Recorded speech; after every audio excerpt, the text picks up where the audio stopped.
Good evening. Welcome back, ladies and gentlemen, to EPIC38. I was brought to you by Intel. I did it. I said it. That's all right. We need to work on our house for a bit. it. All right, so we do have a workaround for the signing in problems with the Blizzard accounts. ForJumy is playing on Exo's account, so that will get slightly confusing. If we ever refer to Jumy as Exo, it is actually ForJumy. Try our best not to. Yeah. Try our best. Exo hasn't suddenly gained 1,500 MMR out of nowhere, okay? So the players are just finishing up their vetoes. We're now in a lobby. We're just waiting for them to finish their vetoes, and then we'll crack on into the game. Yep. So, PvP. Yeah, we've done a bit of talk about Yes, PvP we have, already. yeah. Yep. First map is Gresvan. Yeah, I think, it's a mirror, so the sort of intricacies that you get are not so important. When it's a mirror, it's it's the same units against the same units. So yes, yeah. Yeah, for sure, it's less impactful than say like some maps that are really good for Terra and some maps are really good for Zerg. If it's Protoss, if it's good for Protoss, your opponent is also playing Protoss. So yeah, but it could lead to some interesting interactions though, certainly between different strategies. For sure. All right, so we're now in game. Let's introduce the players. Spawning up here, playing in the green on a borrowed account is ForJumy. Thanks, Blizzard. And in the bottom right, the blue Protoss player, it is Zain. I should point out, because since he's playing on Exo's account, he has a Red Dragons badge. ForJumy does not play for Red Dragons. He plays for K10, which is a like CS:GO org that are making their first sort of like forays into Starcraft, and I think that's something that everyone in the scene like really appreciates, and it's absolutely an interesting move. And who said this was a dead game? Yeah, apart from the login servers are down. But yeah, apart from Blizzard. We appreciate more and more teams, players, everything getting into the game, of course. Now let's talk about this. Yeah, this is not your normal opening, I would say. Not at all. This is Jumy really bringing out the spice here. He doesn't want to make this a long game at all. He's going for the double proxy gate and forge. This is a cannon rush with the extra zealots for pressure as well. Behind it though, Zain is going for the double gateway opening. Yeah, he sees the pylon going down straight away. But this can be a fake out. This doesn't necessarily mean that he's getting cheesed. Then again, with this blocking here, surely Zain must have some alarm bells ringing now. He builds his own forge just in case it is real. He sees the pylon finish and the cannon starting now. So this is where things start to get very dicey for Zain. Yeah, for sure. This is going to be a bit of a hold. These cannons in the position that they are in are going to threaten the ramp. This is slightly different from the normal cannon rushes that we see at Epic Land, which are probably like Protoss versus Zerg cannon rushes. This is like all in. He's going to try and kill him with this. So ForJumy trying to end this game as quickly as possible. Two cannons now just about to finish. They're going to start shooting onto the cannon on the high ground, and this gateway and the forge are both in range as well. It looks like one zealot will be able to finish before it goes down, but then they've got two zealots behind it. I don't think there's enough here for Zain yet to be able to hold this. And the probe just barely slipping out there. If the zealots on the outside as well. Yeah, so this zealot is going to go down really quickly. Zain re-walling behind it because he is going to lose this gateway. Zain's zealot essentially does nothing. He does have his own cannons finishing up now, and with these pylons walled off, it looks like these two zealots will be blocked off to start. But the problem is the forge is now under threat as well. Zain needs to either rebuild the forge or rebuild his gateway. He's trying his best to build cannons, but there's 4 zealots now approaching his base. Yeah, I think he needs to make as many cannons as he can before the forge goes down, and it is dying very, very quickly here. He's only got one more cannon building. These two zealots are going to loop around the outside into the mineral line, and they're going to have free reign all over Zain's probes while his infrastructure is under siege. Yeah, Zain's in a really tough spot here because by losing the gateway, he can no longer make any 5 units. Zealots now in the mineral line. This is looking so bad for Zain. Look, he's got nothing. He's only got a cyber core and nothing to build out of it. He's just probe microwing against these zealots. But bear in mind, Jumy's still building 2 zealots at a time. Yeah, even trading these out here is going to feel fine. And this is, a really down quick and out. game one. Yep. Rapid game there for ForJumy. Yep. Excellent choice of strategy as well. You could just see Zain looking a bit flustered there in his response. The zealot finished on the outside, died instantly to ForJumy's 2 zealots. Yep. The cannon wasn't up quick enough. Forge is in range, the 2 cannons for ForJumy, and then just a rapid game one there. A very, very rough start. That's a quick game one. I think it says It says everything. It says Jumy's not here to play around. He's not here to play a long series. He's absolutely not. not. He wants to move on to the He wants to finals have a bit of ASAP. a break before the grand finals. That's what he's saying with that kind of game. He's had quite a few breaks today. Yeah, he hasn't played too much actually. By having such a strong, commanding victories over and over and over again, he's actually, put himself in a spot to not go into the lower bracket and not play too much. So I think he was quite keen to get this show on the road. But and now we're actually playing games. He only wants like a 5-minute game. So you can't win. So let's see then. This is interesting. He doesn't reveal any strategies, which is obviously really important for a more protracted best of 5 like we're getting here. So he hasn't really shown too much by doing a really quick win like that. He hasn't given away the game plan too much in the first game here. No, it makes me wonder how Zain's going to respond to that though, because obviously surely that gets into your mental slightly. Might put him on tilt. Might make him a bit more wary. Because you want to play a bit safer. But let's say Jumy just goes for a normal gateway fast expand. Well, if Zain just goes 2 gates, then suddenly he's behind because he's economically behind, and if ForJumy defends that, then happy days. Yeah, I don't think you can 1 gate expand on near humanity. It's quite a short rush distance, and there's no ramp for your natural. We're only taking a quick break here. I guess that was why we we played such a short match. Jumy needs a quick toilet break. Hopefully it'll only be a few minutes, unless he is laying a big brown baby seal. But Thanks, yeah, Zero. maybe that explains. Maybe that explains why it was. Maybe that's why he wanted a quick game. Yeah, a bit of a turtle head going on, so we're gonna shoot through that one. What kind of message does that send, though? I'm gonna end this game quickly, and I'm gonna make you wait for me to come back. You're gonna be waiting more for game 2 than you are for to actually play the game. We've just heard from production. Yes, we just heard from production that Raza is now through to the consolidation match. So let me just quickly look at the bracket then. Yeah, he'll play the winner against to win that. Iger versus Seb Bellator. So, just looking at the bracket here, Raza has beaten Mix 2-0 in the lower semi-finals. That puts him up into the consolidation match. That means that Raza will play against the winner of Seb versus Iger, which I know is being played now. So, the winner of Seb and Iger will play against Raza, and then the winner of that will play against the loser of the current game that we're watching. Okay. So we've got about 3 more games to stream before the grand final, which is at 9 o'clock tonight. So 3 series, 3 hours. Yeah, we can do this. Especially if we're going to have games as quick as this. Yeah, I hope ages left over. Yeah, I'm quite happy to make. Well, I'm quite happy that the local consolidation is a best of 3. Yeah, for sure.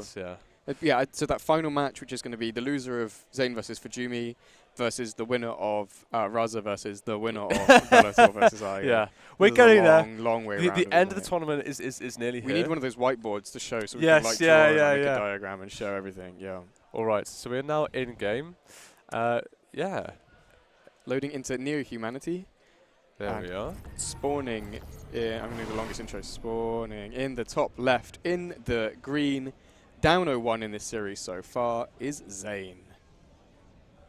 And in the bottom right is the red Protoss player, up 1-0. It is Jumy. Apologies to K10 for being unable to have their clan logo on here.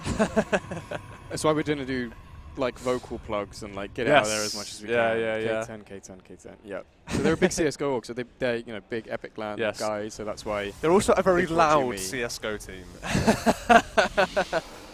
It's impossible to miss who they are. They actually have a big banner as well by the aisle, just to remind everyone walking past that they are present. So I think the colours actually switched. I think ForJumy was playing green in the game before, wasn't he? Yes, I think that's right. That's not confusing at all. Nope. Although it looks like both players going for a similar build now. It's going to be a double gateway. Yeah, 2 gateway opening. Yeah. So this will be one of those games where we are counting down the time just to see the first divergence in builds. Yeah, and I don't know when that will be. I expect it will be when they have to pick a tech. Yes, I think, Zain can be quite keen on a proxy. He's a bit partial to a proxy play. I don't know what he'll go for in this game. It does look like, he's sending that. These 2 probes are going to miss each other like ships in the night. I think he just barely saw probe. that. Yeah. I think with the vision from the tower, he just barely saw that probe slip. Yeah, down so he saw this probe slip by, but Zain's own probe is also looking to go for a proxy, so both players are reading from the same hymn, singing from the same hymn sheet over here. I did call it. Yeah, you did. He was. Oh, you know, you said Zain's looking at proxying. Yeah, I thought Jumy would be one of these players that shows up, plays like straightforward macro. Yeah. Apparently not. Apparently I was Well, wrong. as the Cybercore finishes for both players, we'll have to see what both go for. Expect Stargates all around. Maybe a Robo here for ForJumy? No, You are Stargates, totally Stargates. right. Stargates all around, and interestingly, although Zain may have seen ForJumy's probe for this watchtower, it looks like he actually hasn't sent anything down to come and see this. So Zain could still be blind to this Stargate. Yeah, he might. Yeah, I don't know. He might not have seen it. Sometimes there's like you see it as in like you know, but you although don't you have vision of it, you don't yeah, necessarily exactly see right. it. Yeah. Interestingly, though, yeah, Jumy's going for the first Stalker divergence, and yeah. Adept, so he's going to have a bit of extra safety against Stargate units.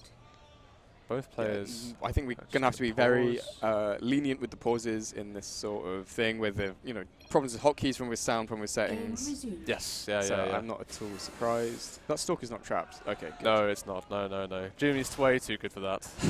So this probe is going to fall to the Adept, which obviously, tells Zain the tiny bit of information, which is that there was an Adept, which is not at all surprising. Yeah. The first two from Zain are going to move out into the map and do see the first one of ForJumy moving across. Yes. But I think ForJumy is going to be quite safe here because he's going to leave that first Stalker at home and use that to deal with the Adepts. Jumy walls off the main base, just these two Adepts can't get in. The Stalker's here for a bit of extra safety as well, so nicely done there by Jumy. On the flip side of things, Jumy's one Adept is going to get into the base, but there is a shield battery here just to heal the probe on the edge. I don't think anything more is going to come off that. While, yeah. But here comes the first Oracle's out for both players. Oh, spike of lag here. Oracle's coming in for both players, but Jumy doesn't have a battery in the main base. Of course he has Stalkers, but still some probes are going to go down on both sides. Yeah, Zain missed microing a little bit, and with these two units here, they are going to out DPS the shield battery, and the Zain is Adept taking and the absolute Oracle worst of this combo trade. are just too much for the shield battery. So these probes are going to have to run away. There's nothing being built out of these gateways. So Zain's going to have to wait for Warp Gate to finish to be able to get anything in, but in the meantime, the shield battery's out of energy. These probes are going to go down one by one yet again. This is huge economic damage being done by Jumy. Another Oracle's coming in. Now this could just be game. This could easily just be the end of the game here and now. GG. Jumy takes a rapid 2-0 lead. Yep, he's not here to play around. Absolutely 4 minutes. Yeah, crazy. We might be done with this whole series before. Very quickly. Yeah, so down 0-2 now, so match point for Jumy. It's remarkable that both the builds were essentially mirrored. Yep. Zain clearly didn't see the probe going to make the proxy Stargate. And although Zain had the shield battery in the main base, it wasn't enough to defend against the Adept Oracle combo. And he didn't have any gateway units at home either to defend, whereas Jumy had those two Stalkers to defend from the Oracle, even though his battery wasn't up. Yeah, and like you said, even had those two Stalkers there, which even help against the two Adepts for Zain. Yeah, completely. So I think it was kind of just a build order, like, absolute win in that case. While they're playing the same thing, the way that Jumy's played it is just, so much more solid. I wonder if Zain walls off the top ramp there, the Adept never gets I think in, it's completely different. and then the one Oracle does not beat of a shield battery. No, it doesn't out DPS the healing from the shield battery, and then you're just burning shield battery energy for Oracle energy, which is fine, I think. Yeah. But it's a much more even game then. It just doesn't just end instantly like it did. Yeah, exactly right. So we're moving now on to Babylon. Game number 3 on Babylon. This will be interesting. Again, also keen to see if either player's going to go for the one gate fast expand, like we've seen a lot of Protoss players do in PvP so far this tournament. So let's see what they go for. Down here in the bottom right, again playing in the green, is Zain. Down 0-2 in the series. And in the top left is the red Protoss player. For K10, it is ForJumy.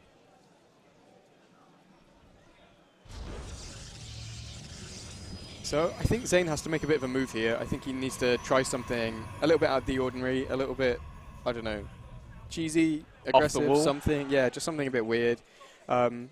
Proxies are actually not like that cheesy in Protoss versus Protoss. I think they're like kind of it's the norm, is it? Yeah, I do think so.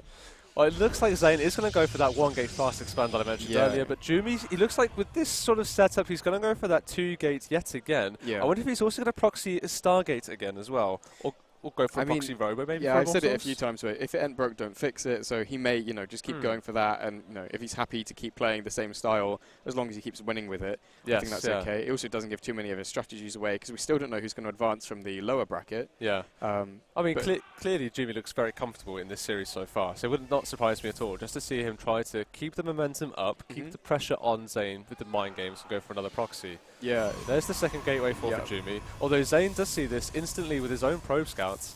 I think this is missing from him last game, but then again, Zain himself was going for that proxy cheese, so... Yeah, we didn't get too much scouting done. I think Zain's probe hung about for a little while and did see that first Adept come out, but I think didn't really know that it was a proxy Stargate or where the proxy Stargate was. And maybe, I think he probably, the same as quite a lot of us, expected ForJumy to play like quite a lot more of a standard game. Yes, And he kind of isn't. He's playing, really aggressive. Proxy 2-gate, Forge, and then proxy Stargate. It's all, quite high-paced, quite aggro. And I think Zain may not have been expecting that sort of energy in the series. So we see here ForJumy letting his pylon finish, blocking the expansion there for Zain. So any want for an early expansion just isn't going to happen, unfortunately, for him. We do see now that the Cybercore is finished up. One Adept coming out for Zain. Zealot finishes as well, just to get rid of this pylon. But on the meantime, on the other side of the map, we have 2 Adepts coming out here for ForJumy. Yeah. So we do have a pylon block coming out for Zain as well. Yeah, we saw Mix do this against Zain as well. So annoying. Yeah, just really irritating to really delay the Nexus as long as possible, which is obviously the whole point of playing one gate expand is the expand. So yeah, it's definitely an annoying occurrence. But Zain building a Stargate behind this and putting it in his wall as well. So I think ForJumy will see this and realize, what's going on. It's interesting to see how ForJumy is actually postponing any form of tech. He's still only on 2 gateways. He's gone for his own shield battery, but there's no form of tech here for ForJumy, so he's really relying on these 2 Adepts to get some amount of damage done. Yeah, I think as long as they get vision and check that Zain is being really honest, he's not too worried because his Nexus is actually his Nexus is still blocked, isn't it, by the pylon. It's only going down now in their third base location, so the timing's actually quite similar between the 2 expansions. Yes, but except this one is miles away from ForJumy's main base. Yeah, and Zain just scouts it out. Sorry, Exo. Wow, Zain sees this instantly. Hello, thank you. So Zain sees this instantly. He sends the shade up into the main base of ForJumy, which is unguarded. There is a Stalker here. Yeah, at the and same a shield time, battery. So I think the 1 Adept is obviously not enough to really get any damage done. He still sees everything though, and what? He sees everything. He sees the lack of anything. There's no tech in here. Yeah, so ForJumy does put the Twilight Council down now that the Adept is gone. Yes. So I assume this is for Blink play. I can't imagine that Charge is that good really early in PvP, no. Glaives is just not great. This will definitely be for Blink. So this Adept does shade on out. The Oracle is going to come in, but of course there is a Stalker and a shield battery here, so I don't anticipate much damage will be done. But the scouting information alone is pretty useful, I'd say, here for Zain. Yeah, absolutely. So yeah, he's not even going to try and do any damage. He's going to use the stasis trap, which is going to end up catching a lot of probes. Very nice catch there. 6 probes caught in there. The Stalker's just gravy, but I mean, I think it's actually more than 6 because there's some stacked in the corner. Yes, yeah. This is just annoying. Really. Yeah. So the income you'll see now for ForJumy is nearly half of what it is for Zain in terms of mineral income. Yeah, and denying mining on this base as well because it's so far away from the main. The Stalkers are going to have to really sprint around between the bases to be able to defend. So really nice pressure here from Zain. Oracle's coming again. They're going to get some more probe kills, 4 going down. Yeah, and only taking a small amount of damage. Oh, and he's intercepting these probes as well. Not getting any of them, they're all half HP. He got a couple, but he also damaged a lot of them, which is quite unfortunate there for Zain, but still. That is the problem when they're stacked like that, is, you can't click on a single one. You can see that Zain is starting to open up a slight economic lead here. And he's going to leverage that with the DTs, with the Dark Shrine coming down now behind it, is going to be his tech of choice. I mean, that's, assuming that he can weather the storm and defend against the blink tech. It's really interesting using that pylon that's blocking the natural to warp in another Adept behind this and go for a shade into the main, I think. I don't think ForJumy has seen this, but clearly Zain wants to get another shade into the main. He's going to get it, so more probes are going to go down here. ForJumy sees it, but it's too late. He warps in a nice Stalker blocking the path of the Adepts. The probes are trying to escape, but just the denied mining time and 3 more probes, potentially more going down. It's going to be so annoying to play against. Yeah, I think this is really good. Tiny little bits of damage at a time for Zain. The DT Shrine is really important in this matchup because there's no detection out for ForJumy. He has no Stargate for Oracles. Totally right. He has no Robo out for observers. So Jimmy only has a Twilight Council and nothing else. Yeah, his blink is finished, but he's not really able to move out on the map. I think just because he's lost so many workers in this game. Yeah, he's down 9 total just overall. look at the worker lead. You're totally right. Zain is nearly 10 workers ahead. There is a hole in that wall, but it looks like the Stalkers are going to catch up with these Adepts. The Shade does finish, so Jimmy is going to try and get some more return probe kills, but there are so many Stalkers here. These Adepts are going to go down very quickly, and unless Jimmy gets out an Observer with a Robo, then this game could end very suddenly with some Dark Templar. I think Zain should really be going for those DTs like right now. Dark Shrine is finished, and yet we see no Dark Templar out yet. I suppose Zain doesn't really know if Jimmy doesn't have an Observer or a Robo. Yeah. The first CT is coming out now. I don't know if it's going to help defend this push. It looks like Zain has enough Stalkers here. Yeah, I think with these Stalkers, with this Stasis Ward, and with this Oracle, and the Warping and Reinforcements as well, nice Stasis Ward, he tried to catches those 3. Catch, just so it would hit 1 Stalker, but he ends up catching 4 of them, and this gives Zain an absolutely commanding lead in this game. Huge advantage here. Zain is not going out without a fight, and that DT must be across the map by now. There you go. GG. No detection here for that Dark Templar, and that spells the end for ForJumy. Zain coming back swinging, finds a victory. But even without the DTs, I don't think he even needed that for that win there. He was just up in Stalkers in the middle of the map. He can get those, and that's even with his investment into tech and his investment into the DT, which costs, in minerals the same as a Stalker. He could have just had more Stalkers for that fight in the middle of the map. He didn't need, the DT cheese, to leverage any advantage in that game. He could have just won it straight up. That was really impressive. You could see Zain just slowly building up momentum, and then eventually would have just overwhelmed ForJumy. Particularly with his second base at the 3rd location. And then Zain really did a good job of exploiting that weakness. Yeah, he's played that really well. I'm really pleased he's not going out without a fight. Out without a fight. He's going down. He's down the map. He's still match point for ForJumy, but now Zain just needs to win 2, and he's won the whole thing. I think looking at his play in that game, and looking at all of the very minute ways that snowballed and added up, and just outplayed ForJumy, I really think he can keep going. All right, so I'm just hearing from the players that ForJumy is actually going to change up his monitors. Obviously, he's playing on someone else's. He's playing on Exo's PC, so he's playing with his own peripherals, but he's going to change the monitors now as well. Yeah, I mean, I always wonder how much this really matters, but playing on someone else's setup, when you've played as much as these players I've seen some absolute freaks of nature play on weird setups. I think Zain is one of them. He apparently plays on a huge monitor, but he windows his game to something really small. Yeah, just right in the middle, there's things like this, and while they're odd, you get used to them, and then anything else feels weird. Yeah, 100%. There was a funny time, Reina was playing without a monitor stand. So then at tournaments, he was craning his neck with the monitor all the way down all the time. And people were like, is that not uncomfortable? He's like, no, because at home I play without a monitor stand, so I look down the whole time. It's almost like Flash bringing his ruler in GSL in Pro League. It's the opposite. No, I just need it bad. And it's like, I need to have bad posture. And you just think, okay, but surely you've won enough money to buy a monitor stand. I just use textbooks still from university. So they're expensive. I have to get my worth out of them. Sometimes I do think to myself, if everyone had an optimum setup, surely their MMR would just get boosted by 300 MMR. I'm not sure. I'm not sure how much it really matters. We talk about how much does your mouse weigh? What keyboard layout have you got? Mouse weigh? It's all of these sorts of things, and what DPI do you use? What DPI?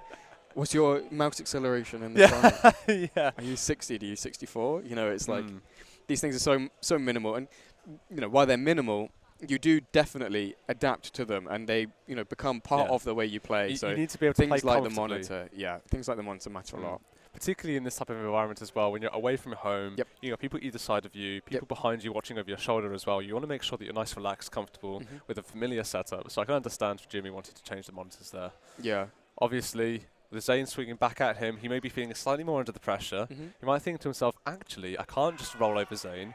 I need to have a bit more familiarity with my setup. I'm going to go for my own monitor. Yeah, I think that's completely fair, and I can't fault him for wanting to switch those out. I mean, it's not going to take a huge amount of time, right? It's like two cables, you just switch them around. It'd be really awkward if someone bumped the power cord out of Exo's PC, then Exo's PC turns off. Exo is now signed out, so Jimmy has to find another PC's login again. It's been a bit of a comedy of errors this weekend. We had you know, the rumor from the client that the scheduled maintenance, they yeah, scheduled 3 till about 5. 2 hours before the event, yeah, would jeopardize, but maybe turn the servers off, maybe not, between 3 and 5.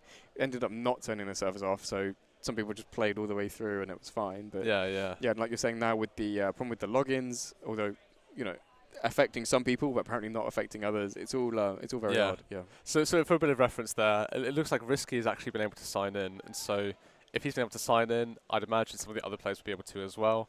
But obviously, just to get the show on the road, we did. We did ask. Jimmy was happy to play on someone else's account as a workaround.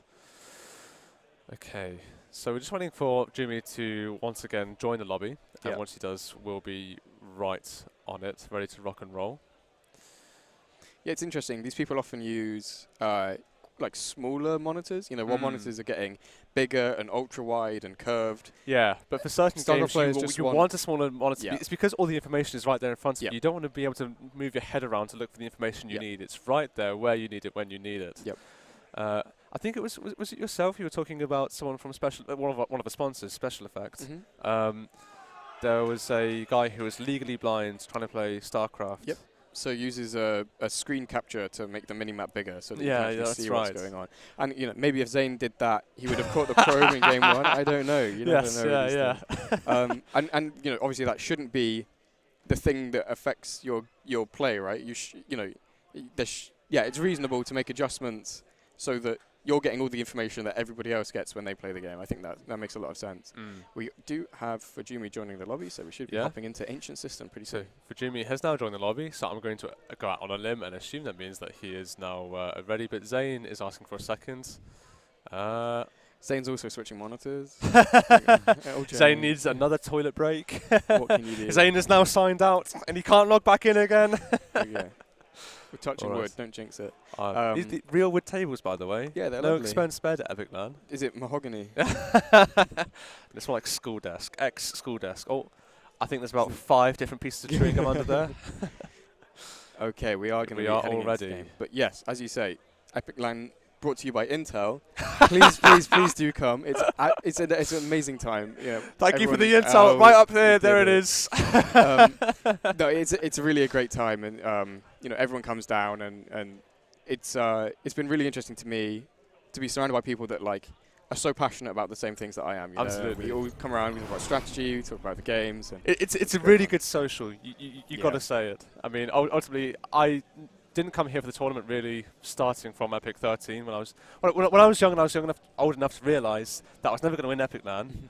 I just like coming for the socials, seeing all of these mates that I've made over the years. So I mean, it's not always about the winning. You know, it's sometimes about you know, doing better than you did last time. You know, you might come round of 16 one year, round of 8 the next, and you know, seeing that improvement and charting that. It's a bit like doing the London Marathon. You don't do it necessarily to win, you do it to take part. Yeah, I'm not sure I could finish a marathon. So it's alright, I've never finished Epic Land. There we go. Alright, spawning in the top right, the green Protoss player, it is Zain. And in the bottom left of Ancient System, leading the series 2-1, playing on a borrowed account once again is ForJumy. There we go, both players as well, going for this double gas, double gateway opening. Again, I don't know if this is for safety or for aggression. Zain sending out a probe. I don't know if this is going to go across the map or if it's going to proxy. It's taking a slightly weird route, which you wouldn't necessarily do if you're going for like a straight up Makes me think it's going to end up over here somewhere from its pathing, or possibly over here. This looks like it's going to be a very cheeky opening here for Zain. So maybe but similarly, look at ForJumy's probe. May also be 2 proxy Stargates once again. It would be so funny if you proxy it at the same location but on the other side of the map. Where is this probe going? Let's try and find where it is going to end up. There it is. So once again, both players going for the proxy. It's a repeat of game 1. Yep. Let's hope that Zain manages to pull this one off so we can get to see a game 5. Otherwise, this could be a very, very short game 4. Yeah, I think once you realise what the opponent is doing, you can kind of metagame a little bit and start doing things like you proxy the Stargate, but then make a Phoenix and rally at home. Which would be, you know, a really interesting, you know, sort of mind game. Yeah, an interesting mind game. It's going to be a proxy Robo out of Zain. I think it's going to be proxy Stargate from ForJumy up here in the top right. Yeah, Stargate is certainly the expected piece of proxy tech here. So ForJumy's going to go for the Oracle. There's no... Okay, there's just a pylon here starting now, so potential here for a battery in the mineral line if Zain suspects that something is up. He sees the double gas opening, the double gateway, but he sees no bit of tech and only one pylon finished. So he must know that there's a proxy out on the map there somewhere. The question is, how does he respond? Slightly faster than ForJumy does, so he does have like a little bit more advanced warning about what could be coming his way. He doesn't know that it's going to be a Stargate. The two Stalkers are going out of the map now to try and find this proxy, because Zain knows something is up, but I don't think it's going to find the Stargate in time before the Oracle is able to fly into the mineral line of Zain. We see the first Immortal starting up now, but it gets scouted there by ForJumy's Adept, so immediately another pylon here at the front. I think it's going to fully wall off, it looks like. So I actually don't know who's favoured in this sort of spot. I feel like the Robo is much more aggressive on the front, while the Stargate can obviously kill a lot of probes and put you in a really good spot. Yeah, in your opponent's main base. Zain just now starting a shield battery. Yeah, he does actually scout. Only after he's seen the Stargate though. It looks like the shield battery will finish by the time the Oracle gets here. These few Adepts that were made at the start of the game are going to get cleaned up, pushed away by these Stalkers. They're going to be recalled into the main base. Yeah, just I think Zain's walled himself out, so he has to recall to hold this Oracle. Yep, and the Oracle does get fended off very nicely. The Immortal's out here at the front. The question is,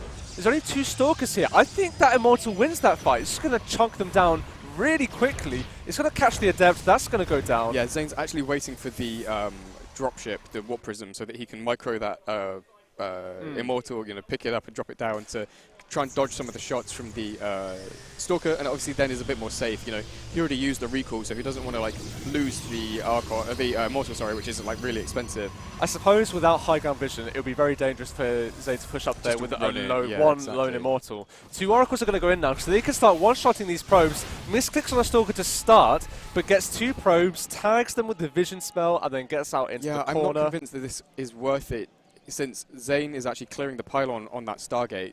So ForJumy will be having no more of that tech coming out. Zain proxying a Nexus up here in the top Proxying the Nexus. He probably wants ForJumy to think that Zain wants ForJumy to think that he is going for some kind of one base all-in with the Robo.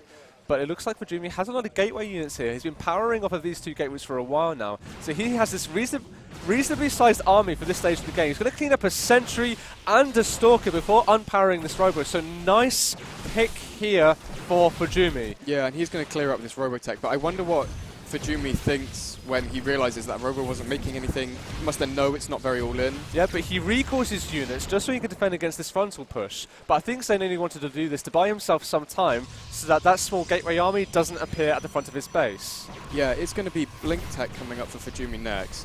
These Oracles are harassing and being irritating, but they only kill one more worker, so I think they haven't really paid for themselves. I can't imagine they have many kills total. Not yet. They are both still alive, so there is potential for more damage in the future, but it'd be so funny if they just happen to fly over this base and then just kill every probe 2 minutes from now.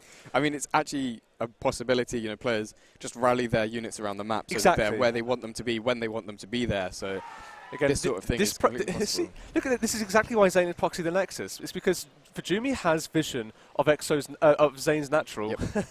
I keep calling Zain Exo for some reason. Right, ForJumy has vision of Zain's natural, so by not putting his base there, ForJumy thinks that Zain is going for some kind of one base all-in, which is why he's produced all of these gateway units. I do worry, though, that Zain doesn't quite have enough to hold the aggressive push here. It's a good pick up on this pylon, because that is going to obviously slow down ForJumy's reinforcements. But I think so long as there's potentially a battery here, as soon as I said it, as long as there's a battery here and Zain keeps warping in gateway units, this one Immortal as well is going to punch through the Stalker-based army of ForJumy. So I think Zain is okay. This is definitely going to be a slightly difficult hold. If the Stalkers can blink on top of that Immortal, it can actually get bursted down quite fast. True, although this shield battery needs to finish up soon. It will finish up in time before this gateway army gets here. But I think ForJumy is a bit nervous because there's no expansion. I think this is just a poke more than anything. And yet, if Zain doesn't have enough, he will have the killer instinct to go and end the game. Blink away there from ForJumy. ForJumy knows that this is a very defensible position for Zain. Yeah, I really like those sentries here to make that force field to slow down the push up this ramp. It just makes things a bit more difficult, a bit more technical for ForJumy.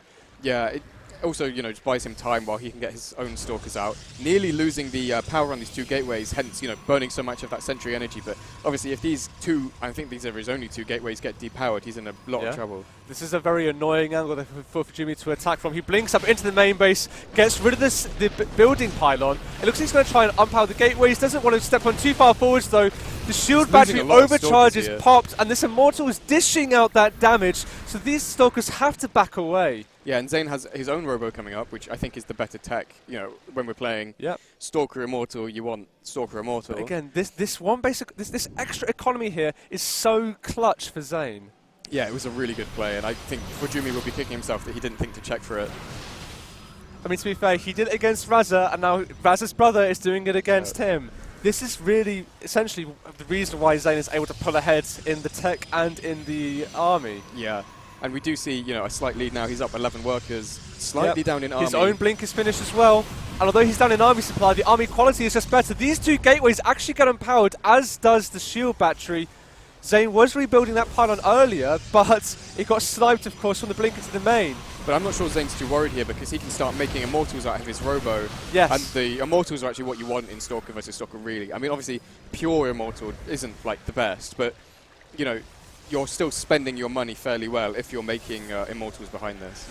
I think Zain is actually going for an Observer first, just because he knows that these stasis wards will be a very annoying trap to fall into. He's stepping down his ramp. He doesn't want. He actually blinks one Stalker into it. He must have seen the little wobble on his own PC. Bit of a blink quarter here going on between both players with a high ground vision. It looks like this high ground advantage isn't so clutch for Zain. Yeah, those gateways actually a bit annoying getting in the way, it looks like. Yeah. Not letting him get like this optimal surround. I think the Stalker's not long for the world. Yeah. No, not at all. Both players just kind of playing footsies with each other. ForJumy's got his own natural up as well, so I think ForJumy is only playing this way because he thinks that he has an advantage in this game because he has a faster natural. A lot of Stalkers going down there for ForJumy, and he lost the Oracle, so Zain feeling confident enough to step down. Big blink forward there by ForJumy, but I don't think he realises how much trouble he's in. He's trying to bait Zain into the stasis squad, gets a lot of the Stalkers. ForJumy actually blinks forwards, picks off an Immortal. These stasis squad Stalkers are actually blocking ForJumy's own Zealots. ForJumy blinks forwards, picks off, the shield battery. Picks off the Immortal, but it stays alive with the clutch battery overcharge. ForJumy needs to get out of there though, because as soon as the stasis ward wears off, he is going to be have the routed. advantage again. Yeah, this is insane. And Zain's up, you know, 30 Zain supply is overall. up massively now. Because he's been rinsing this economy for so long, ForJumy's only just got his own setup. ForJumy must think that he's massively ahead. That's why he was pressuring the low ground of the natural of Zain. I think Zain needs to go now and punish. This is Zain's time.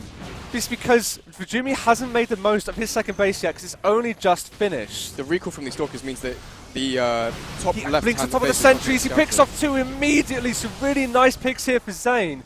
There is an Immortal here for ForJumy and 2 shield batteries. So it looks like, once again, a very defensible position here for ForJumy. Yeah, but behind this, Zain's taking his own expansion, so he'll now be up, you know, 3 bases to 2, whereas ForJumy believes he's up 2 bases to 3. I mean, so far, this is like 10 probes going down for Zain. These adepts are being so annoying. Zain needs to try to defend this. He is blinking a Stalker in there to try to get rid of them, but once again, there's just not enough here. They are one-shotting these probes one by one. Yeah, and this has really eradicated the lead that Zain did have. You know, he was up like 15 workers, and now he's down 2. So this is definitely rough, and I think it may even put him all in. He may be just trying to push the front here and see what get done, but there's so many Immortals and shield batteries for ForJumy. With the 3rd Nexus coming down, I still think that Zain is ahead in this game. The worker count is essentially even. Ooh, bit of a play there. Blink forward by ForJumy, but he gets punished for it immediately. One Stalker going down, nearly 2. Both players just trying to eke out advantages. It looks like the Immortal that was with this army must have been killed because it's not there anymore. Yeah, I think this is going to be tough for Zain. I think he's okay doing this, like, slight poke in, slight poke out. But I really think he can't take any protracted fight with the Immortals here, for sure. I mean, 3 Immortals here now for ForJumy makes this very difficult to attack into with pure Stalker. Yeah, I mean, the shield batteries as well, because the way Zain is playing is he just runs in and one-shots, whereas if it's going to take like a longer fight where the damage starts to get split and the shield batteries can kick in, then that's really bad for Zain. Forcing a recall here with another 3 probes going down for ForJumy is just being really annoying with those adepts. Yeah, so irritating. ForJumy just sees the fact that there are no adepts on this natural, and he must think to himself, oh yeah, I've got an entire saturation of a base ahead of you. I must be so far ahead. And yet, Zain is ahead in army supply. He needs to be careful though, he can't get caught out because of the 4 Immortals now. This is a lot of damage onto the Stalkers. Zain needs to watch out. ForJumy's now on the warpath. He's trying to shark around for some kind of angle on this army. With the high ground, Zain's able to take a decent engagement here, but he needs to be careful, can't get caught out. He blinks away, once again trying to find another angle to be able to defend and deflect this army. Blink forward by ForJumy, picks off 2 more Stalkers.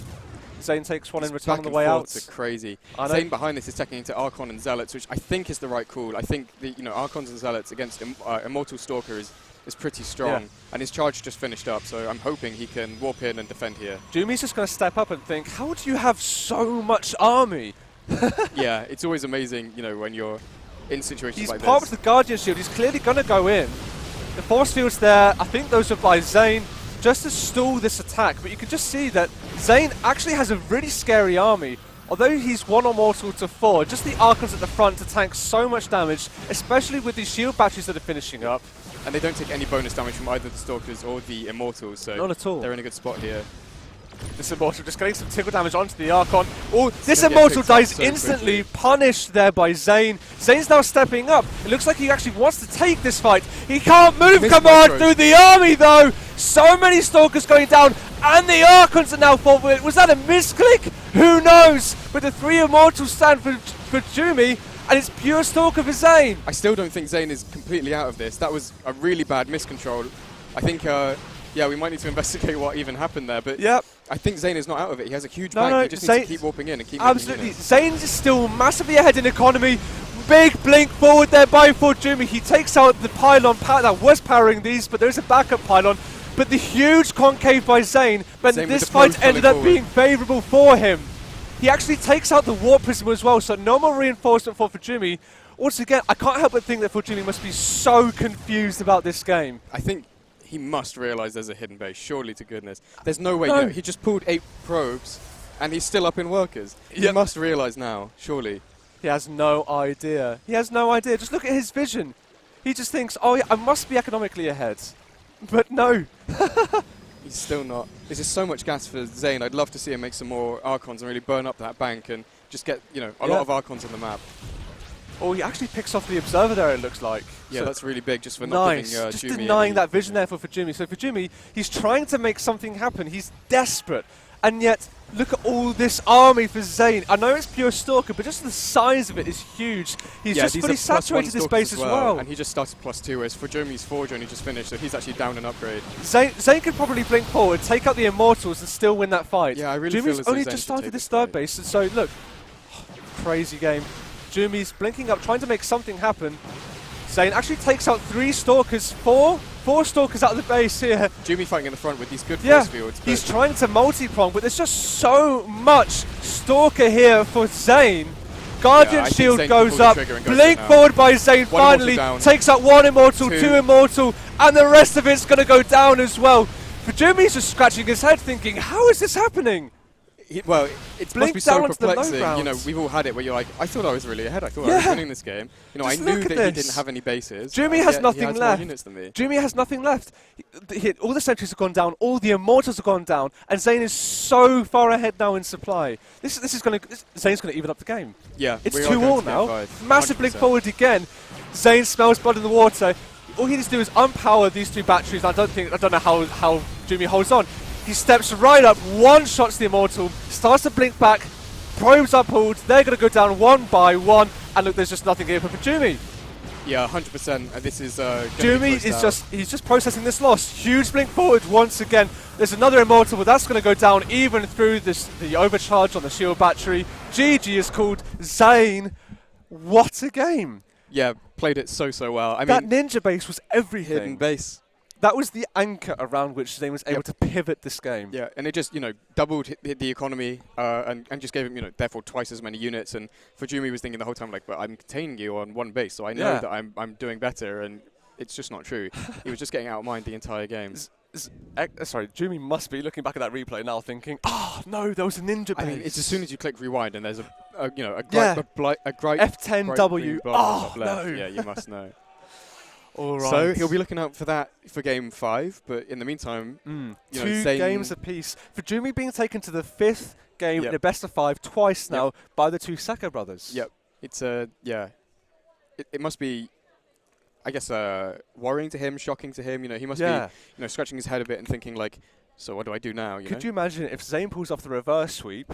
Yep. And then that'll be Zain going through to the upper bracket, final. Zain will be going to the final, a game in the lead. Yep. I don't think anyone would have predicted Zain, of all people, being the person who makes it through the upper bracket into the grand finals. But we did say, PvP. Absolutely, it's a volatile anything can matchup. happen. Yep. You're absolutely right. And we could see anything happening here. It would be absolutely incredible for Zain to take another map. But this is now just a best of one, and it's going to be pretty tricky because it's still ForJumy at the end of the day. Yeah. I'm wondering what ForJumy is thinking, because having won the first 2 games in rapid fashion, in really one-sided, decisive moves, for sure. Very one-sided in the first 2 games, very quick as well, to suddenly lose all of that momentum in what were essentially mid-game sort of janky ways to lose. Yeah, I think for sure he's going to be strategizing quite hard, thinking quite hard. I wouldn't be surprised if we saw, again, like something really kind of aggressive, something a bit, a bit weird. The proxy 2-gate forge worked, maybe do that again. Okay, we're hearing now from production. So we're hearing now that the consolidation match, i.e. the match for 4th place, is between Seb and Razorblader.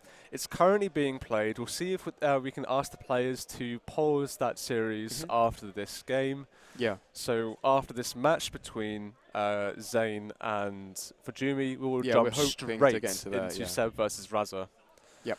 So it looks like ForJumy has just exited the replay now. He was literally in the replay, trying to dust himself off. Yep. Man, that must be a bruising for ForJumy. Yep. Okay, both players are in the lobby now. We're just saying ready. Yep. We are good to go. Go, go, go. Loading the countdown has started. Scales. This is Dragon Scales for the last match of the series. So it's one of the more standard maps, but it's definitely on the smaller side. The rush distance through the middle is actually quite short. And there's not too many bases. I don't want to guess how many. Maybe 14? Yeah, I think it'll be more difficult to take a ninja base on this map just looking at the size of it. It is quite a small bases, map. Yeah, but it's 16 bases, but it's quite small. Yes, so they're quite compact, quite close together. Yeah, exactly right. All right, let's introduce these players then. Spawning in the top left, the green Protoss player. It is Zain. Down here, drawing up the series 2-2 by dropping the last map, is ForJumy, playing for K10. Don't forget K10. Playing at EPIC38, powered by Intel. So all right. It's fantastic to have him here and go the distance in these maps. That's amazing. I hope we get a good final out of this as well, and it really looks like we might. Yeah. It looks like Jumy's going to go for that 2-gate on the high ground, whereas Zain looking to go for that one-gate fast expand, which I find interesting. Yeah, I think that's where he feels comfortable, to be honest. I think that's definitely what he'd rather do, I guess. Yeah, it looks like both players are going to go for a sort of safe scout here. Yeah, I think that's again, they're not sending the workers like at a weird route off some corner somewhere to proxy something weird. So it does look like it's going to be more of a standard match. Get the scout done, and then I guess they can proxy after this. They can send the probe and not send it home. But would not be surprised to see Jumy throw down a pylon here just to block the expansion like he did in I believe the game where Zain went for the DTs. I think that was game 3. But yeah, just this probe being very annoying. Zain sees everything on the reverse side, sees the second gateway and the cyber going down. Meantime, Zain getting his own zealots. Just getting that preemptively for this, I'm sure this pylon which will inevitably go down. Yep. Yeah, I agree with you. I think, yeah, there we go. I think Zain can block Jumy's pylon, Jumy's Nexus 2 if he so pleases. The difference, of course, being that Jumy's Nexus is going to be massively later. Yeah, but the probe can kind of hang around until the Stalkers are out anyway, and that's pretty normal as you leave the probe there, drop the pylon right before the opponent's units finish, so that you can see exactly what they're making. Now, it would be interesting to see if Jumy goes for the cyber block, which he has done in the games previous. I mean, we've seen it been done before, not just by Jumy, but also by Mix. Very annoying for both players.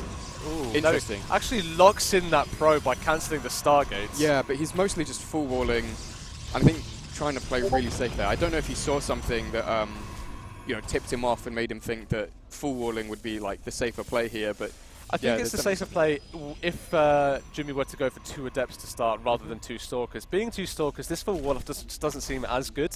Yeah, it can still get poked down by those Stalkers. Yeah, you're right. But also as well, this Zealot is now locked on the inside of his base, so it's not going to be of any help to defend against the Stalkers. Going Adept first as well means that these 2 Stalkers could actually be quite annoying. These 2 Stalkers are seen by Zain though. Yeah, so they'll get scouted by the blocking pylon, and then I am sure that Jumy will take his base behind this.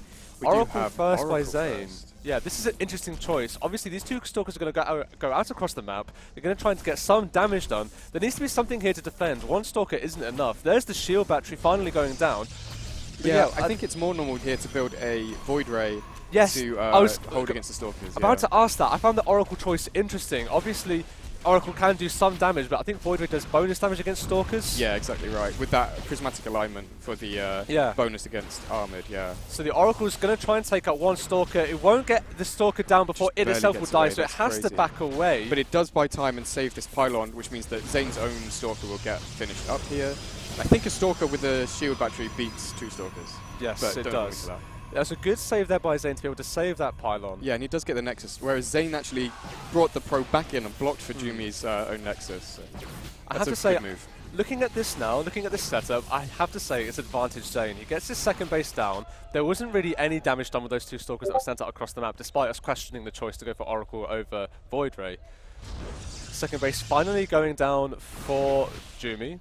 The Adept gets in there. I believe it saw the Twilight Council there. Yeah, it'd be nice if he saw that researching. It does go he down. Sees it with and the now Oracle. Anyway, Oracle will go Stalkers. down. No, just about survives.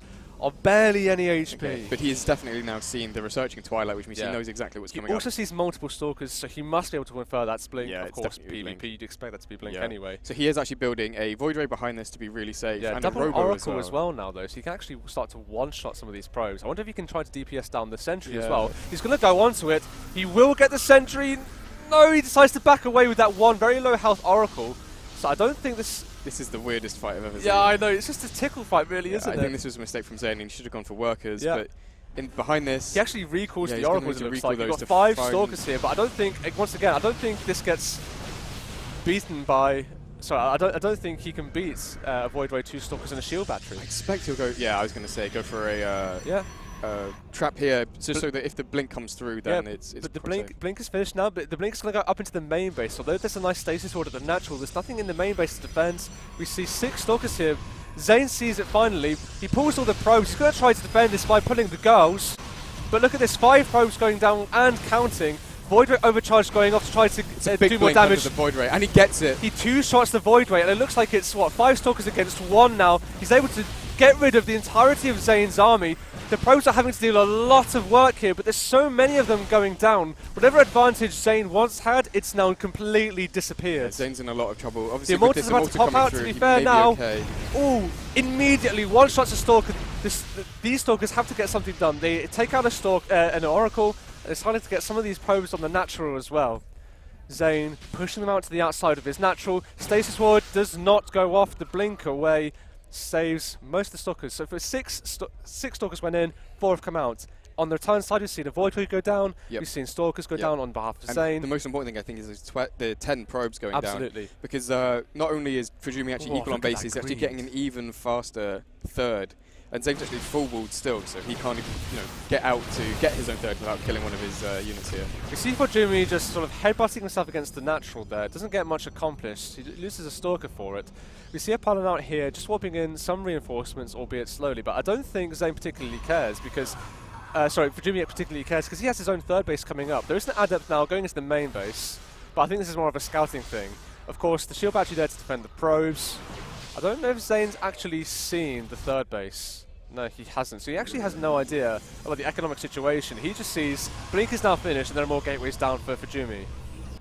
Yeah, I think it's definitely going to be a worrying spot for Zain as he's heading into playing, really straight up Stalker Immortal versus Stalker Immortal with fewer units and fewer and worse economy. So I think it's definitely going to be rough for Zain. Killing his own Stargate is definitely rough. I think if Zain were to realise that ForJumy's going for this third base, he'll realise actually I'm going to have at some point an army advantage, and he'll try to make the most of that. He's got 2 Immortals here. a Massive big blink win for forward ForJumy. by ForJumy onto the Immortals. He gets rid of one of them, but not for his own Stalker. Eats a lot of damage. But Another with blink his forward, takes out the final reinforcements Immortal, and I think this is just too many numbers here for Jumy. Yeah, I think the writing's on the wall for Zain here a little bit. He is going to try and hold off in the natural with some Stalker reinforcements, but it's way too many Stalkers. The shield for, batteries for Jumy. aren't enough to fight through all of this damage. Oh, nice! He triggers the Stasis Ward with only a single Stalker. So now ForJumy blinks up into the natural. He's taking out Stalkers one after another. GG is called. ForJumy takes the series 3 games to 2. I think we knew it was a possibility that in a more standard game, ForJumy just has the advantage. I think at some point there was a point where Zain was slightly ahead. He got the natural down quicker. He was mining more. It was just with the blink up into the main base. And then, like I said, the decisive blink forwards under the Void Ray to take it out immediately. Yeah, and then even catching the Immortals in the middle of the map was really big. And yeah, from there he just snowballed with the Stalker reinforcements coming up. He couldn't really do anything about it, and then yeah, just got overrun in the end. All right, so I'm actually hearing from our producer that in the Zain versus Seb game, and unfortunately, Raza versus Seb, sorry, yeah. Yeah, Raza versus Seb. Yep. It's already finished. Yep. So we're going to go straight. I think after a brief break, we'll go straight into Zain versus Raza for the consolidation. Raza taking out Seb. So Seb has been knocked out of the tournament in 4th place. It is now brother versus brother. Yep. Playing for 3rd and the shot at the finals. Absolutely. So we'll take a quick 2-minute break. Don't go anywhere. Brought to you by Intel.